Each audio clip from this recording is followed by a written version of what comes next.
Good day. Our verse for today is in John chapter 8, verse 47.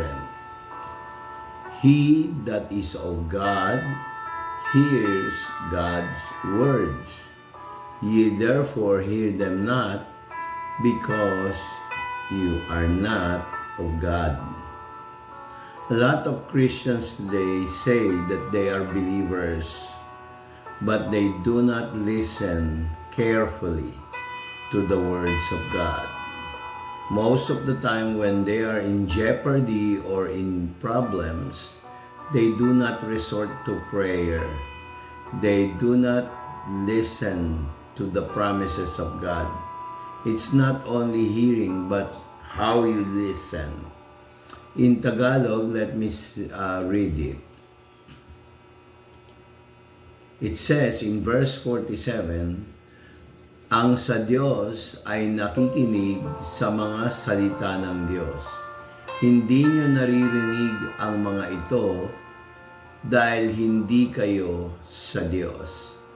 This statement was said by Jesus Christ during the time of His encounter to some of the religious people during His time.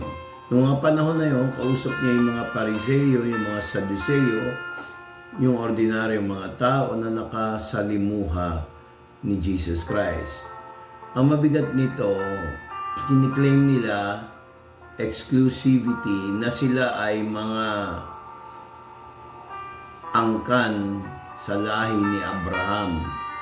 Pero dahil nga hindi sila naniniwala kay Jesus, na pinili ng Diyos o siyang Messiah, dahil ordinary lang ang dating niya, hindi siya pinaniwalaan.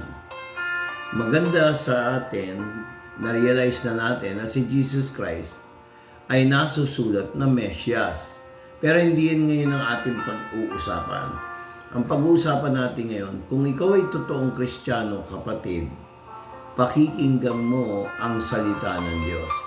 Sabi niya dito sa John chapter 6 verse 37 Tagalog, sabi niya, lahat ng ibinigay sa akin ng Ama ay lalapit sa akin, at ang lalapit sa akin ay hindi ko itataboy. Mga kapatid, God does not need your perfection. God does not need your accomplishment. What God wants, ikaw mismo, ako mismo, sila mismo, tayo mismo, kung ano tayo, yun totoo lang. Ang ayaw lang ng Diyos, yung hindi natin pinakikinggan ang kanyang mga salita. Puro na lang mga salita natin. Sabi nga dito sa John chapter 10, verse 26 to 27, Tagalog, gayon man hindi kayo naniniwala dahil hindi ko kayo mga tupa. Naririnig ng aking tupa ang aking boses. Kilala ko sila at sila'y sumusunod sa akin. Kung tayo ay tupa ng Diyos, sheep, papakinggan natin tinig niya. Alam niyo yung mga taong nakakonect sa akin, binebless ko sa pangalan ni Jesus dahil nakinig sila sa salita ng Diyos. It's not enough that you have prosperity. It's not enough that you prosper in business. Marami nagpo-prosper, maganda ang buhay. Okay, nandun na ako, saludo na ako. Pinaghirapan mo yan eh. Pero yung pinaghirapan mo yan, kung hindi sa Diyos yan, hindi yan magpo-prosper. Kaya lang, pagka lumalayo sa katuruan o sa salita ng Diyos, yung bang hindi ka na pumupunta sa praise and worship, hindi ka na talaga yung nagkakaroon ng panahon sa Diyos para maglingkod, medyo tanungin natin ang ating sarili. Kailangan balancing buhay. Sabi nga sa 1 John chapter 4, tayo ay sa Diyos. Siyang nakakakilala sa Diyos ay nakikinig sa atin. Siyang hindi nasa Diyos ay hindi nakikinig sa atin. Sa pamamagitan nito, nalalaman natin ang espiritu ng katotohanan at ang espiritu ng kamalian.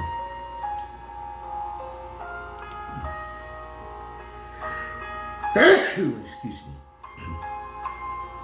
Isang payo na galing sa Diyos. Pag tayo nagpo-prosper, dati minsan sinasabi nila glorification, glory to God. Pero isa pala sa problema, minsan, pag tayo nabe-bless sa sobrang excitement natin, binobroadcast natin ang ating mga accomplishments, ang ating mga success. Mga kapatid, walang mali doon. Glory to God. Wala tayong masasabi doon. Pero minsan, the evil eye is listening. May naiinggit, ika-curse ka. Imbis na i-bless ka, ikini-curse ka. May mga tao din na mahilig mang-compare ng sarili nila sa iba. Hindi naman pwede yun dahil ang daliri lang ng sariling tao, ng isang tao, magkakaiba na. Magkakapatid nga iba-iba rin ang ugali. Isang advice na binigay ng Diyos sa atin, gayahin natin si Jesus. Sa verse 15 ng chapter 8, Tagalog, hindi ko hinahanap ang sarili kong kaluwalhatian. Mayroon isang naghahanap at naghahatol. Tunay nga, sinasabi ko sa inyo, kung sino man ay tutupad sa aking salita, hindi na niya kailanman makikita ang kamatayan. We must stay put in the Word of God. You must have an allotted time sa praise and worship. Hindi pwedeng dahilan natin tayo ay pagod, puyat o paminsan-minsan, ganyan. Hindi pwede yan. Have time for the Master. Have time for the Lord. Have time for the King. That is essential. Make praise and worship not only a habit, but a necessity. Yun lang, huwag kayong ma-offend sa akin. Pinapaalala na lang kayo ng Diyos. Kung ang Sabat nyo ay linggo, magsamba kayo ng linggo. Kung ang Sabat nyo ay Sabado, magsamba kayo. Kasi lahat ng panggugulo ng kaaway, hindi yan makakakilos. Lahat ng blessing mo hindi mahadlangan kung ikaw ay sasamba at maglilingkod sa Diyos at patunayan na ikaw ay tumanggap kay Jesus Christ bilang Panginoon at tagapagligtas. Ang pagtanggap mo kay Kristo ay isang beses lang. Pero ang commitment sa pagtanggap kay Kristo ay lifetime. I hope our day is pleasant. God bless.